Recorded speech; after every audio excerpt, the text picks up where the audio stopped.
I guess the question I have for you, Dan, is is RG3 the man for the future, given how poorly he's played the last couple games and the fact that Colt McCoy went to Dallas and beat the Cowboys? Well, I mean, I think we can stop with the Colt McCoy. I mean, Colt McCoy is not the future. I would assume that we all agree on that. You know what I think about RG3? I think 4 days ago we were all saying you got to let him play the next 6, 7 games, and then you decide at the end of the year.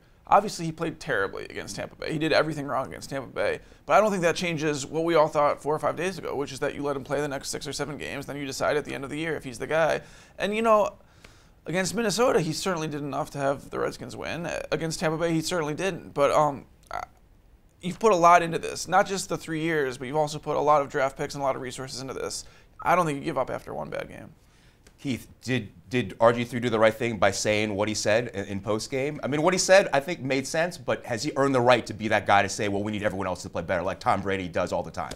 I don't know if he's earned that right, but I think if you listen to his quotes in context, I think he was actually trying to his very first quotes were, I didn't play well enough. I didn't do what we needed to do to win today. And then, you know, if you chop it up enough and you just take the soundbite where he says everybody else needs to play better, then yeah, it does kind of sound like he's the bad guy. I think he's trying to do the right thing, and that's what's tough. It's like when you lose, and when you lose that badly, by 20 points at home to a 1-8 team coming off the bye. You know, there's nothing you can say that will make it sound better. And so whatever he was going to say, I think was going to sound bad at that point.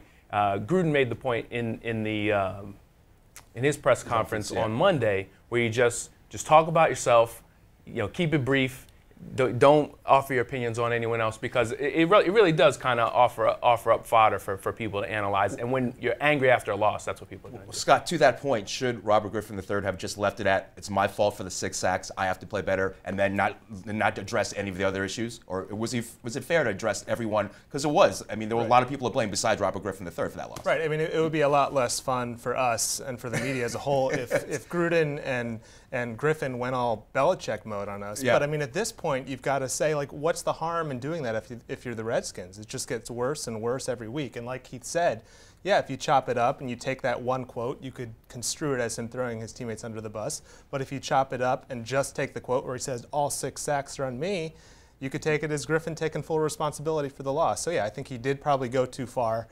Maybe his biggest mistake was evoking the names of Aaron Rodgers and Peyton Manning, except to say that these guys are better than us. I think that's absolutely true. I think that's absolutely true. I think the question that prompted that answer was, what's the difference?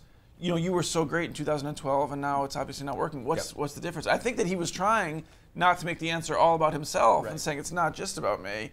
But I think that if he'd left those big names out, it would have. Okay. What I will say to that, though, is that I disagree with Robert Griffin in some context, because the year the Packers won the Super Bowl, Aaron Rodgers was sacked more than any other quarterback in the league. So he withstood that. The year Tom Brady won his first Super Bowl, who was receivers? David Patton, David Givens, and Troy Brown. He didn't have Deshaun Jackson or Pierre Garçon. He didn't have a running back like Alfred Morris did for all 3 Super Bowls. So it was basically a one-man show. So I think if you're that good, you can elevate everyone else's play. And I'm not saying that, you know, everyone should look at him and say, well, he's the reason why we lost that game. But if you're the leader of the team and you're the quarterback, shouldn't you talk about yourself and saying it's on me, I have to be better, everyone should follow me, and if I'm not playing well, then I understand the rest of the team's not going to play well, I have to shoulder the blame. I mean, if you're a leader, that's what Aaron Rodgers is going to say every week. Am I wrong on that? I don't think you're wrong, but I think that we pick apart his words more than a lot of quarterbacks. We do, but how many times has there been an apology from him, a press conference to address the comments he made in a previous press conference? It doesn't happen to any other quarterback, does it? That's good. But it does happen more often to a team that's losing and losing in the fashion that they lose. No. I think we are being kind of rough on him, because I think he's trying to do the right thing, and he's obviously not playing well, and the worse you play, the more scrutiny you're going to get. You know what, for real, and I hate to say this because I love social media, and it's a huge part of my job, but he has never helped himself on social media. Agreed. And like even yesterday, like the going back and forth between Deshaun Jackson and RG3 on social media, and it's just, you're just opening up more questions than needs to be.